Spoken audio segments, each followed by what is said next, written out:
এই যে জান্নাতি বাচ্চাগুলি যাদেরকে আমি বলেছি জান্নাতের টুকরাগুলি, যেখানে বিশ্বনবী মুহাম্মদ রাসূলুল্লাহ সাল্লাল্লাহু আলাইহি ওয়াসাল্লাম বলেছেন যদি কেউ হাফিজ কোরআন হয়, কোরআনের উপরে জীবন যাপন করে, সে এমন কতগুলি মানুষকে পিতামাতা সহকারে জান্নাতে নিয়ে যাবে যাদের জন্য জাহান্নাম অবধারিত হয়ে গিয়েছিল।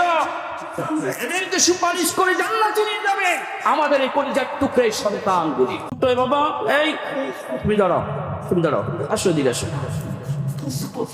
ওর নামটা কে জানেন? কয়জনে জানেন? হ্যাঁ, নামটা বলো। সাবিন ইউসুফ। আমি এর প্রথম যখন পেয়েছি, আমি ওকে আগে ওজন মেপেছি, একটু ডানা ধরে আলগে দিয়ে কয় কেজি ওজন, কথা বুঝতে পেরেছেন? আমি এর ওজনটা মেপেছি যে এর ওজনটা কতটুকু, কয় কেজি।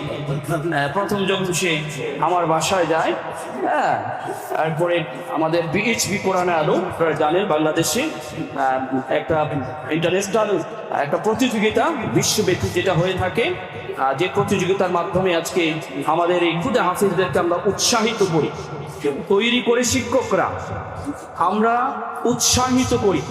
এই উৎসাহের মধ্যে তাকে পেয়ে আমি তার আগে একটু ডানা দিনে হাত দিয়ে ওর ওজনটা মেপেছি। কেন আমি তার ওজনটা মেপেছি? এই কারণে যে একটা কোরআনুল কারীম, আমাদের যে পাণ্ডুলিপিগুলি, যে ছাপাগুলি, এইগুলি অনেক সময় 1 কেজি 1.5 কেজির ওজনের, কি বলে ছোটগুলি, এখন সৌদি আরবে যে ছাপাগুলি আছে 1-1.5 কেজি হয়ে যায়। আর বড় যদি কোরআন শরীফ থাকে এটার ওজনটা আরো বেড়ে যায়। আমি শুধু মেপে দেখছি যে ওর ভিতরে এই কোরআনের ওজনটা কিভাবে আল্লাহ তাআলা দিয়েছে।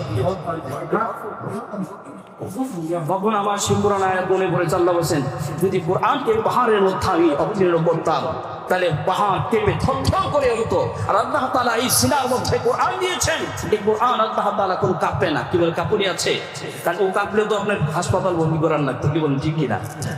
আমি এই জন্য বলতে চাচ্ছি, এই ছোট্ট শিশু এখানে যদি আপনি গবেষণা করেন, চিন্তা করেন, আপনি খুঁজে কিছুই পাবেন না। যদি মনে করেন কোরআন আল্লাহ তাআলার মুজিজা, বিশ্বের আল্লাহ তাআলার সবচেয়ে বড় মুজিজা হচ্ছে কোরআনুল কারীম, তাহলে এই মুজিজাকে প্র্যাকটিক্যাল বাস্তব দেখতে হলে এই ধরনের সাদ বিন ইউসুফকে লাগবে। কি বলে ঠিক কিনা? এদেরকে দেখে একদিকে একটু আগে বলেছি, বাবা তো ধন্য ধন্য, ওস্তাদও ধন্য। ওস্তাদের দোয়া ছাত্রের জন্য কবুল হয়, বাবার দোয়া ও সন্তানের জন্য কবুল হয়। উনি ওস্তাদও আবার বাবাও, দুই দিক থেকে দোয়া করতেছেন সাদের জন্য।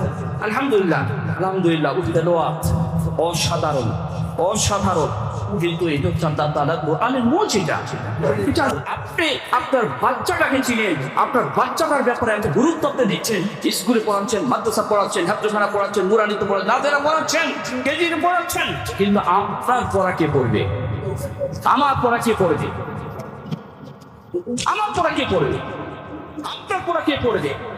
আমি আজকে অভিভাবকদেরকে শ্রদ্ধার সাথে, বিনোদের সাথে অন্তরস্থ থেকে একটা আবেদন রেখে যাব, আসুন আমার বাচ্চা যেইভাবে কোরআনুল কারীম নিয়ে চর্চা করছেন, কোরআন শিখছেন, কোরআন পড়ছেন, আমরা সেই কোরআন করবো ইনশাআল্লাহ। সবার জবান দিয়ে বলেন ইনশাআল্লাহ, সবার জবান দিয়ে বলেন ইনশাআল্লাহ। আল্লাহ তাআলা কবুল করুন। এই যে জান্নাতি বাচ্চাগুলি যাদেরকে আমি বলেছি জান্নাতের টুকরাগুলি, যেখানে বিশ্বনবী মুহাম্মদ রাসূলুল্লাহ সাল্লাল্লাহু আলাইহি ওয়াসাল্লাম বলেছেন যদি কেউ হাফিজ কোরআন হয়, কোরআনের উপরে জীবন যাপন করে, সে এমন কতগুলি মানুষকে পিতামাতা সহকারে জান্নাতে নিয়ে যাবে যাদের জন্য, যাদের জন্য বলেন, মুক্তি বলেন, যাদের জন্য জাহান্নাম অবধারিত হয়ে গিয়েছিল, জাহান্নাম অবধারিত হয়ে গিয়েছিল। এদেরকে সুপারিশ করে জান্নাতে নিয়ে যাবে আমাদের এই কলিজার টুকরে সন্তানগুলি।